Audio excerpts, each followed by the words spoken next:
Auzubillahiminashaitanirrajim. Bismillahirrahmanirrahim. Assalamu alaikum wa rahmatullahi wa barakatuhu. Today we will study some selected stanzas from Shikwa, Jawabe, written by Allama Iqbal, and these selected stanzas are part of VIII.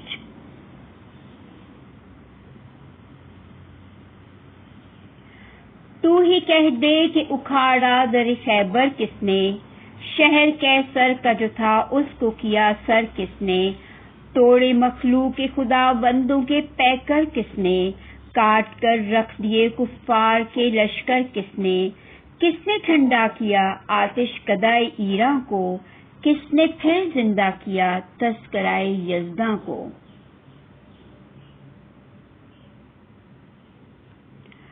In this stanza, the fortress of Qamuz is referred to when the Khaybar is mentioned.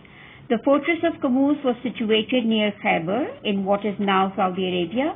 The fortress was attacked by Muslim forces and was defeated in 629-30 CE. The city of Caesar is mentioned. So, city of Caesar was Constantinople, where he ruled. Before the conquest of Iran, fire worshippers lived in Iran. Yajna is used for Allah subhanahu wa ta'ala.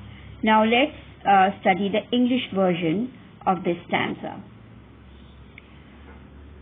Tell us this and tell us truly, who uprooted Khaybar's gate, or who overthrew the city where great Caesar reigned in pride?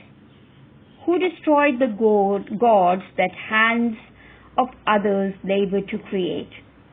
Who marshaled armies of the unbelievers drove aside? Who extinguished from the altars of Iran that sacred flame? Who revived the dimmed remembrance of Yazna's immortal name?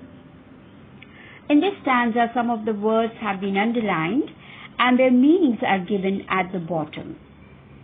You can pause the video here and try to match the meanings with the underlined words, and then you can unpause and check your answers. Number 1, recharged, revived. Number 2, memory, remembrance. Number 3, organized, marshaled. Number 4, defeated, overthrew. Number 5, displaced, uprooted. Number 6, a stand used for a religious ritual, altars. Number 7, ruled, governed, reigned.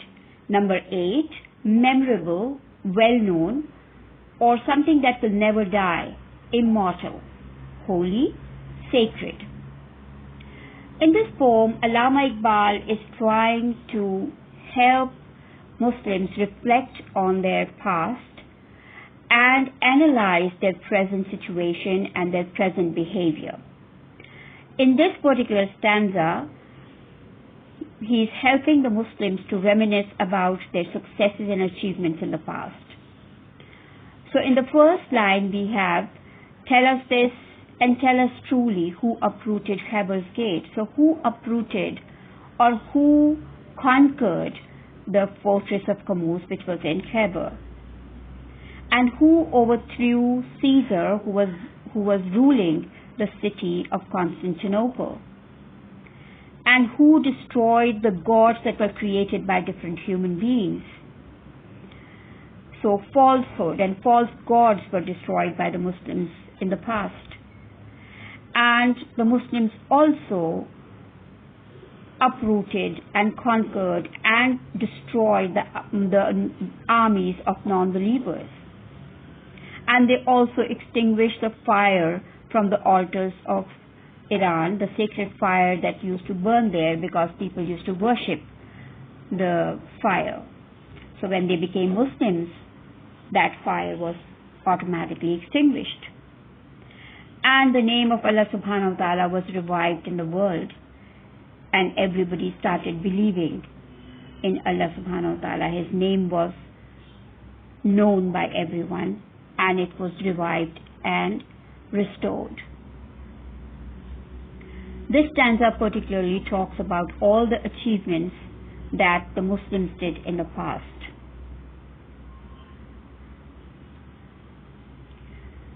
सफाए दहर से बातिल को मिटाया किसने, नौ इंसान को गुलामी से छुड़ाया किसने, मेरे काबे को जबीनों से बसाया किसने, मेरे कुरान को सीनों से लगाया किसने, थे तो आबा वो तुम्हारे ही मगर तुम क्या हो, हाथ पर हाथ धरे मुंतजरे पर्दा हो।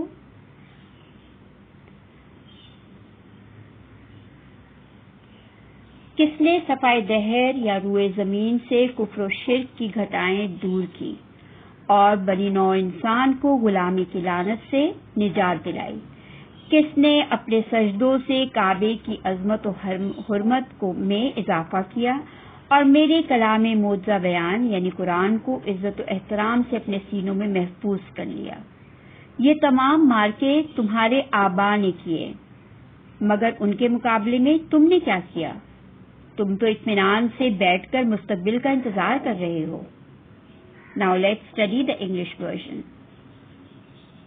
Who erased the smudge of falsehood from the parchment firmament? Who redeemed the human species from the chains of slavery? Who once filled the holy Kaaba with their foreheads slowly bent, clutching to their fervent bosoms the Quran in ecstasy? Who were they? They were your fathers. As for now, why, what are you? Squatting snug, serenely waiting for tomorrow to come true? Match the underlined words with the meanings given at the bottom.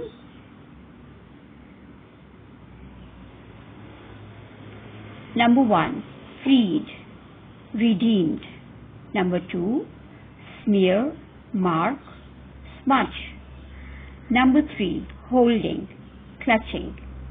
Number 4, comfortable, snug.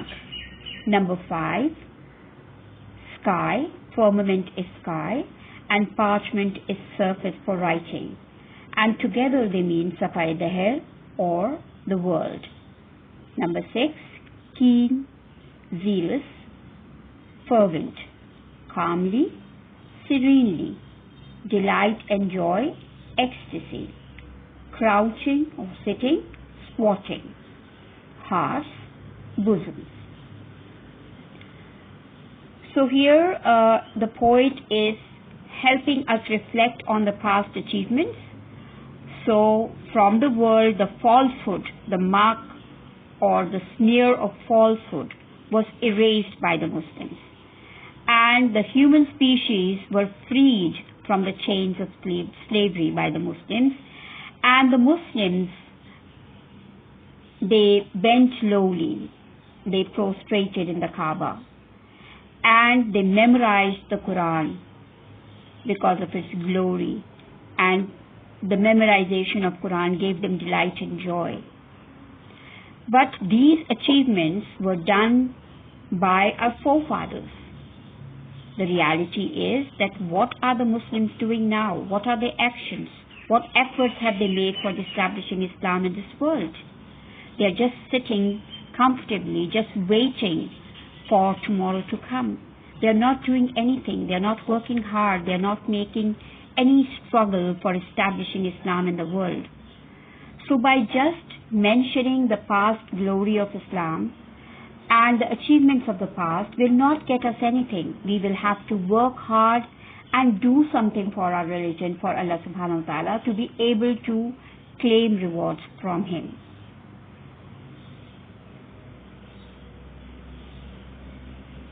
That's all for today. Jazakallah. Allah Hafiz. See you next time.